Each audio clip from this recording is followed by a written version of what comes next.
My fiancée loved the spooky mysteries of the world. From horror video games to slasher flicks of the early 90s, he was hooked. He especially loved to explore abandoned places that had a history of spooky upbringings.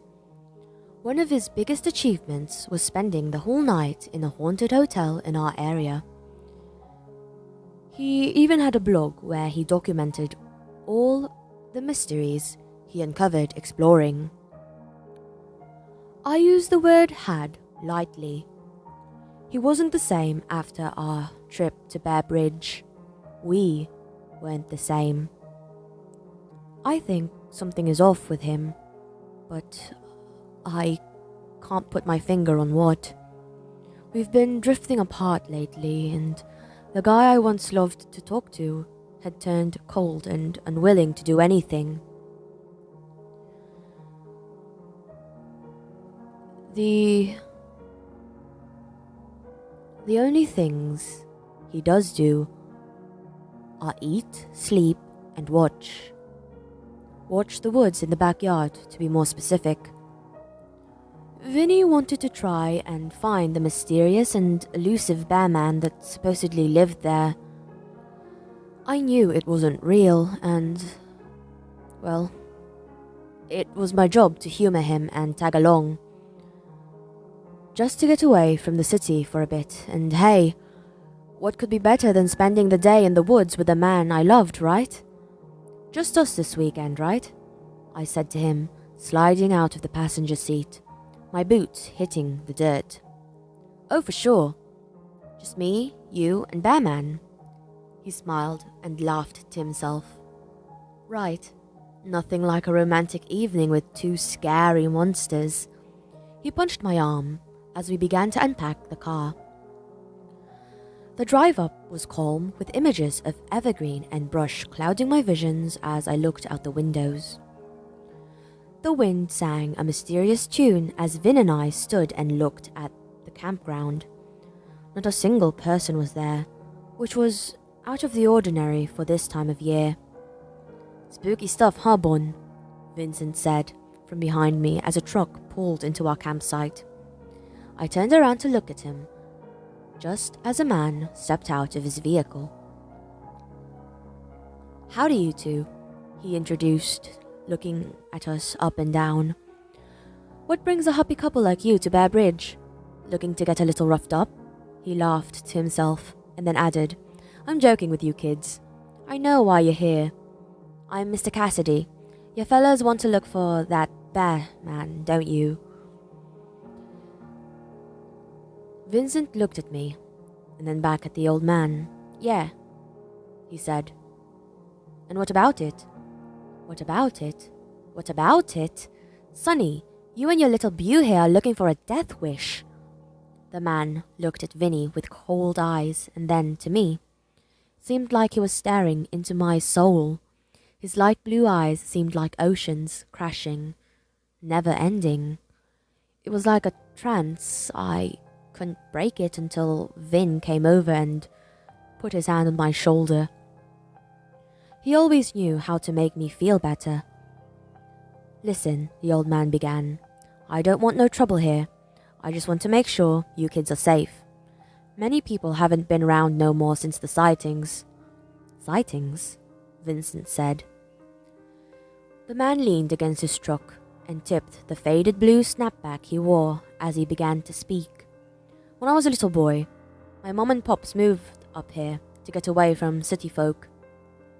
We didn't fit much around industrial people. We liked to fish and hunt and keep to ourselves. But when we got here, Pops knew better than to let his little boy go out. He said there's more than just bears and mountain lions in these here woods. Something not from this world. Nothing like your bear man. That serial killer is long dead, son. Something else. Something sinister. He paused and looked at us again, kind of longing. Not like how he was before. He almost seemed sad. What does your life story have to do with us being here?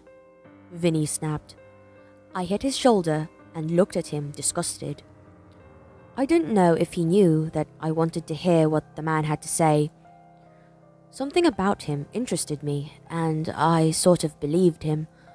I couldn't place my finger on it then, but looking at it now, I know he was trying to warn us. Fine, I was trying to be all sappy to get you to listen, but I'll cut to the chase. My mum and pop died in this here woods. No, not from the claw. Natural causes is all. Old age catches up to a person in lightning speed. My pop's last words were, William, you make sure anyone that comes into these woods makes it out alive. But when they died, I couldn't find their bodies. It was strange. Even my mother's prized pearls were gone. They up and left me. He left me, she left me, everyone left, boy. And they're never coming back. So I want you and your girl here to get out of my woods and never come back. Go find your bear man somewhere else. He looked at us in a sort of rage, the sadness and sincerity in his eyes. Before he left. And he actually pegged me as someone who wanted us to get out.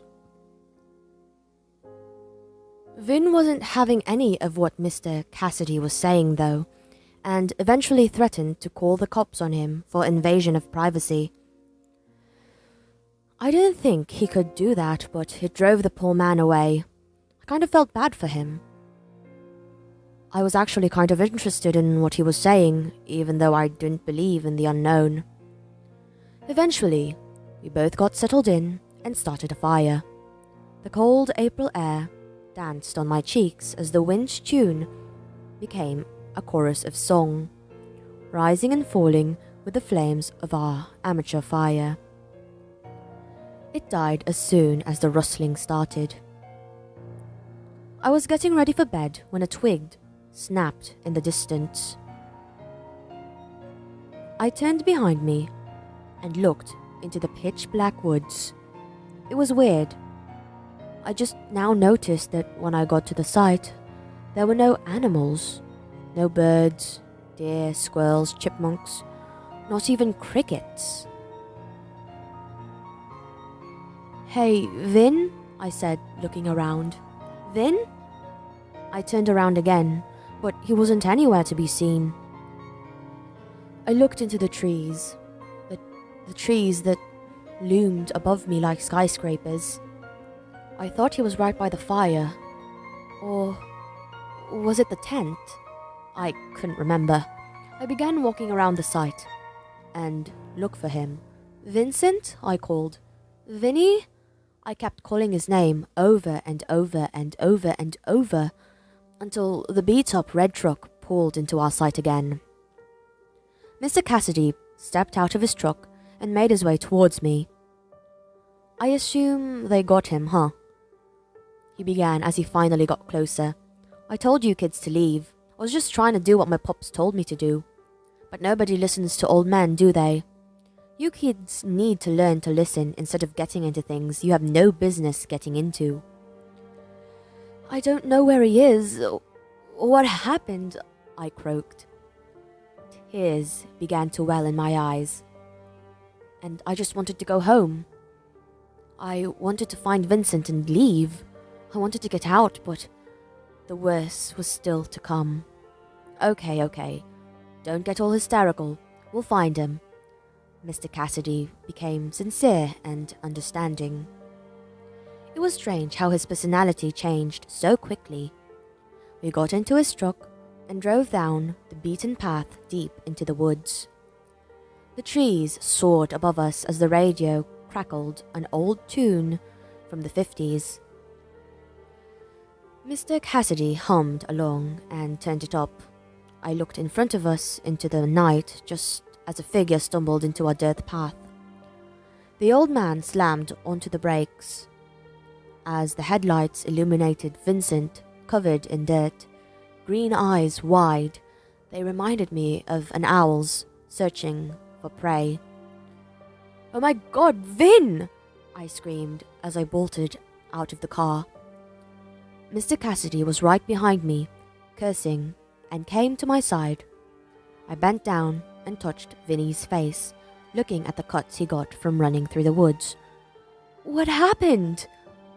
I said, pleading. "These things, Bun, they chased me out of the sight when I turned my back for a second. I heard whispers. These creatures, he was right." Vincent's voice cracked and he began to sob. I had never seen him cry before. "We have to get out of here." The fear in his voice and expression turned to seriousness at his last statement. "Okay, let's go. Mr. Cassidy, can you please get us out of here?" I pleaded. "I don't think that's a good idea, girl.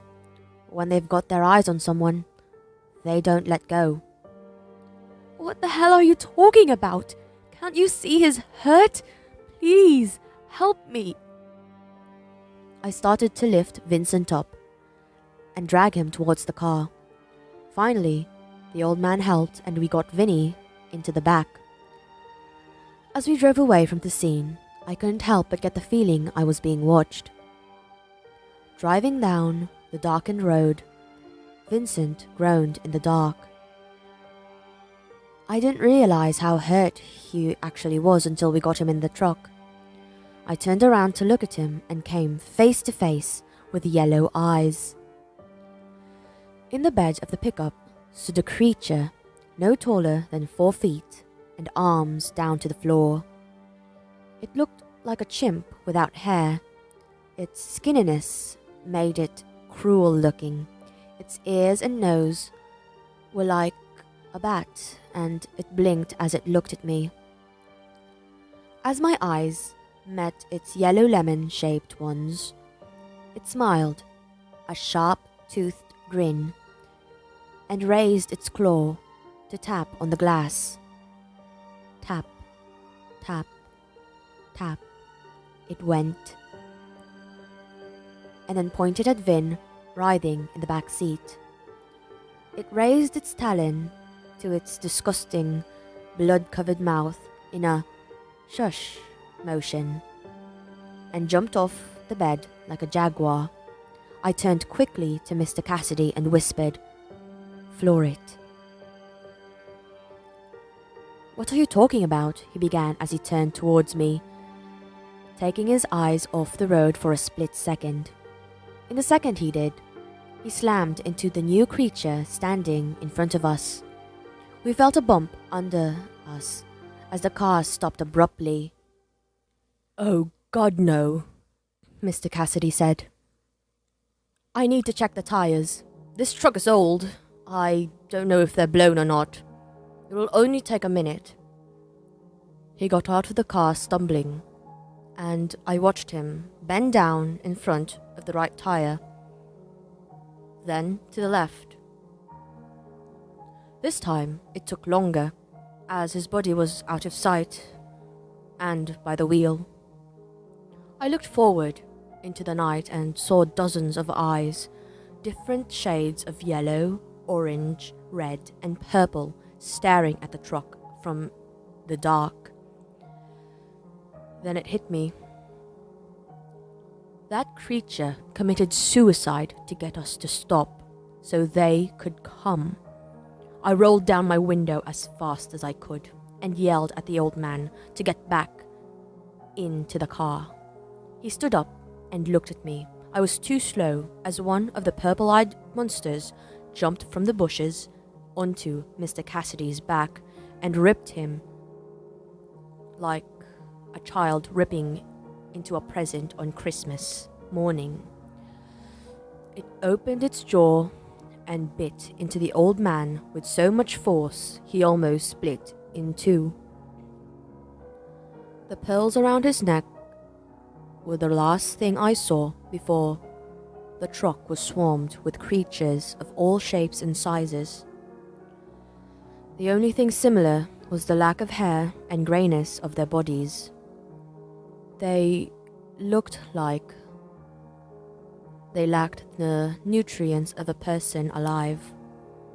They seemed almost dead. As they approached, I scrambled into the driver's seat and stepped into the gas, flying through the woods. We made it halfway through the forest as I drove. I kept looking behind and around me to see tons of eyes staring at us from the darkness. They didn't attack though, not like they did with Mr. Cassidy. They just observed. As we neared the main road, I turned back one more time to look at Vinny, and then towards to see a creature about 6 feet standing in front of the truck. Its skin wasn't a faded grey like the others. It was fresh and light. Its claws touched the grass beneath it, and it raised its arm to adjust the blue snapback on its head to reveal a pair of bright blue eyes staring into my soul. I drove, not caring if I killed him or not. All I cared about was Vin and getting him help. I was about 10 feet away from the creatures as he jumped out of sight and back into the woods. He just let us pass. Mr. Cassidy let us leave. I breathed a sigh of relief as the dirt road became paved, and the light of the stars became city scrapers. The quiet noises of the forest became bustling noises of people. I got Vincent to the hospital and he was treated. A sprained ankle and a concussion. The doctors said he would be alright to go home in a few days. We told the doctor he got lost and tripped while midnight hiking. They seemed like they believed us, but I couldn't stop thinking about the old man and how he just let us go. At home now, it's different. Vincent doesn't do anything he used to love. He's like a sack. He just eats, sleeps, and watches the backyard. I try to ask him what he was looking for, but he never gives me a real response. Just some muttering of the skinned. I really hope he isn't talking about the creatures we saw in the woods. I want to leave all of that in the past. I want to believe it wasn't real. I want to believe it was all our imagination. But the way he was acting, I don't know if I can. Something changed today as the wind howled, and the weather forecast spoke of a thunderstorm rolling in from the north. Vincent got up from the couch and stood at the back door for the first time since we got back from the trip. He smiled as the sky turned grey and the clouds became dark. "Vin, what are you doing?" I asked, moving to stand beside him. Coffee in hand. Looking out the back door too. "Bonnie," he whispered, staring at me. "They're here." The little grin he had before turned into a wild smile as my mouth dropped. In the backyard of our house stood dozens upon dozens of creatures, ones big and small, with eye colors, different shades of the rainbow, all staring into my soul. And in the middle of them all stood the tallest one, a creature with the bluest eyes I had ever seen, and the same color snapback he had on the day he died.